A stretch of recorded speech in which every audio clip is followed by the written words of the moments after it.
Yon. So what is the bank rider strategy? It is a strategy used to spot very specific areas of value in the chart where banks buy and sell. In other words, sa spot natin kung saan sila papasok. Okay? Yun. So, ganito lang yan. Madami kang pwedeng i-plot na support and resistance sa chart, di ba? Ngayon, hindi lahat ng support and resistance na yan ay papasokan ng bangko. There are only a few support and resistances na papasok ka sa bangko. Ngayon, etong mga ibang support and resistances na hindi tinitignan ng bangko, pwedeng gawin trap. So, our job is to spot which support and resistance are the ones that banks plan to enter in. So yun, that is why it is a strategy that helps you avoid traps and enter where banks and hedge funds enter. So yun, yung bank rider strategy na to, siguro sa ibang sources, tinatawagan to ay supply and demand trading. Okay? Yung bank rider strategy, ginawan ko lang ng pangalan para maganda pakinggan. Okay? Kasi, bakit? Nakikiride ka sa bank. Ganun lang naman kasimple. Okay? Pero if na-search mo to sa ibang sources, tawagan to supply and demand trading, order block, ewan ko. Pero yun, tawag natin bank rider para medyo maangas. Okay? So yun. This is an example of how it works. Okay? So kung gagamit tayo ng general support and resistance, ang dami natin pwede ilagay support and resistance dito, di ba? For example, pwede tayo maglagay ng resistance dito. Di ba? Or pwede rin dito.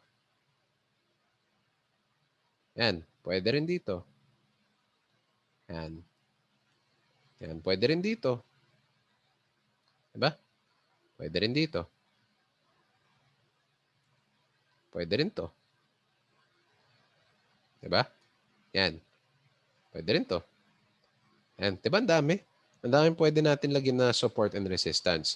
Pero, the only support and resistance that I will focus on are these three.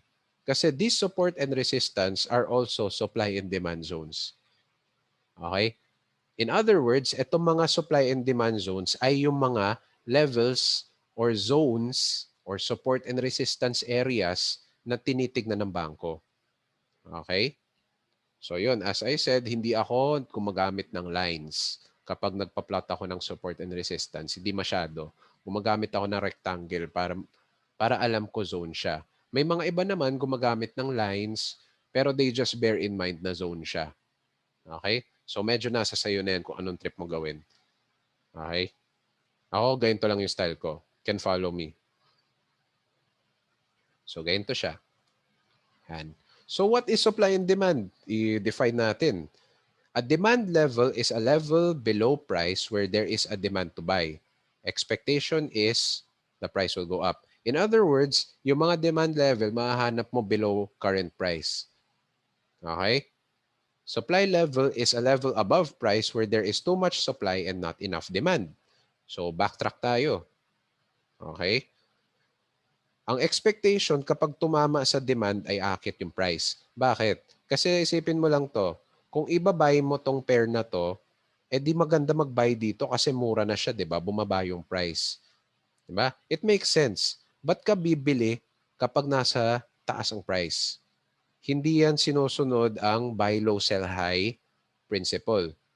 Pero if na-spot mo itong demand level na to, there is a demand to buy in these prices kasi mababa na, ang ganda ng entry, 'di ba? So pwede mo i-maximize talaga ng profits. Ngayon, meron tayong tinatawag na supply zone dito. In other words, kapag umabot na yung price dito, baka wala nang demand for buyers, wala nang gusto mag-buy. Kasi medyo tumaas na yung price madaming gusto mag-TP. Okay, from here to here, madaming gusto mag-TP. So there is a big chance na either magkakaroon pa ng demand for price, akit pa to, or bababa na. Kasi baka wala ng demand at this price. Baka wala ng demand at this price. Okay? Second scenario is baka umakyat pa to and then matatamaan to. And then baka wala ng demand at this price. Then bababa. Okay? So yun, supply and demand trading. Okay? So yun. How is S&D levels different from support and resistance? So, ang sinabi ko kanina, no, yung supply and demand ay pwedeng support and resistance. Pero may mga differences kasi sila.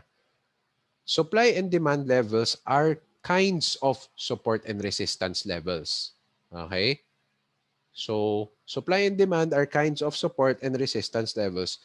So, ang ibig sabihin yan, all supply and demand levels are support and resistance levels. Okay?